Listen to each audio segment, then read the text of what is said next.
Hello, my name is Aremi Gomez, and I am sharing my project, Advocating for Better Compensation for Early Childhood Educators.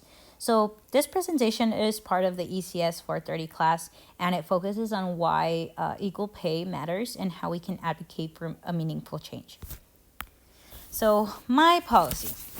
My policy focuses on improving pay and benefits for early childhood educators so that they match kindergarten teacher standards. This means fair wages, real benefits, and formal recognition of the demanding work early educators already do every day. Early educators take on developmental assessments, curriculum planning, emotional support, and instruction, but the compensation does not reflect that level of responsibility. So, why did I choose this policy? Good question. I chose this topic because of what I already see at my own school. The educators I work with care deeply about our students, but many are still struggling because the pay is low. When teachers leave, which happens often, children feel the disruption immediately.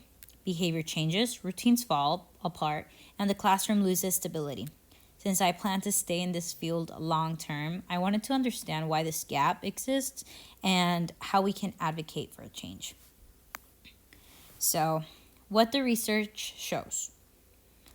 Research shows that early childhood work was originally viewed as basic childcare, not teaching.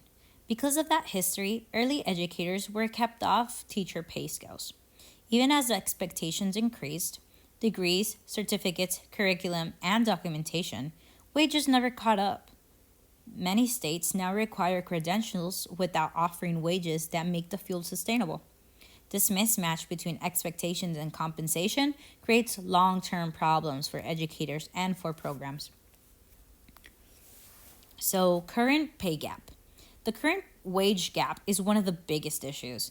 Kindergarten teachers earn around $61,000 a year, while early educators earn around only $28,000, only 46% of a kindergarten teacher's salary.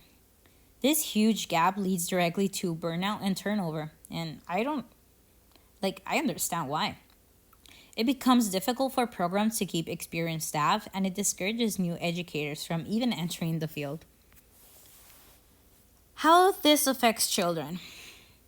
Turnover doesn't just affect adults, it affects children the most. So, research shows that classrooms with high turnover have lower academic growth, especially in reading and math. Kids also experience more stress when their teachers keep changing. They're barely getting to know the teachers when maybe they leave.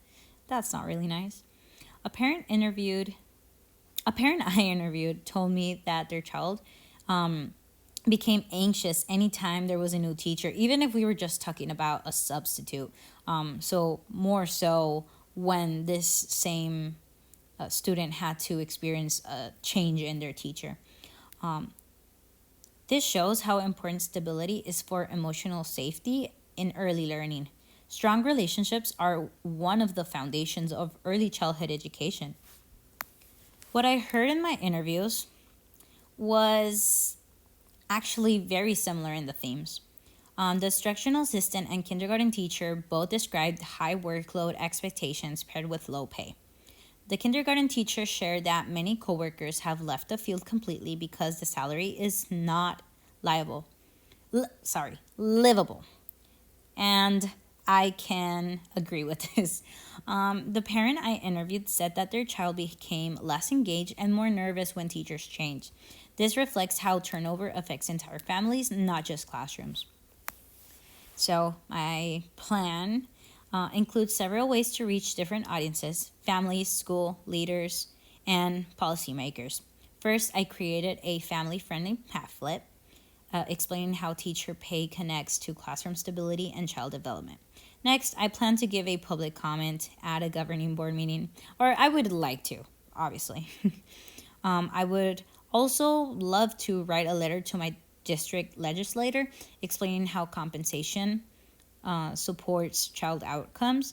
And finally, I would be interested in creating a website that summarizes research and offers ways for families to get involved. Each of these steps helps communicate the same message in different ways. And actually, I have my family pamphlet right here. So I designed this so families can easily understand the issue, even if they don't know about the education policy. It clearly explains how pay impacts turnover, how turnover affects children, and actions family can take. This pamphlet is something I would share at family events or place in waiting areas to spread information in a simple and accessible way. And here's a picture. So this policy matters because better pay improves teacher retention. When educators stay, classrooms become more stable. Children feel safer, more supported, and more ready to learn. Supporting early educators means supporting families too. High quality early learning starts with a stable, well compensated workforce. My call to action. So, I believe that my call to action is straightforward. Support compensation for early educators, talk to school board members and legislators about why it matters, and advocate for consistent, stable classrooms for young children. Even small actions from families and educators can help move this issue forward. So, thank you for listening. This project helped me understand how deeply compensation policy affects educators, families, and especially children. I'm excited to continue advocating for better support and better condition in early childhood education. Thank you.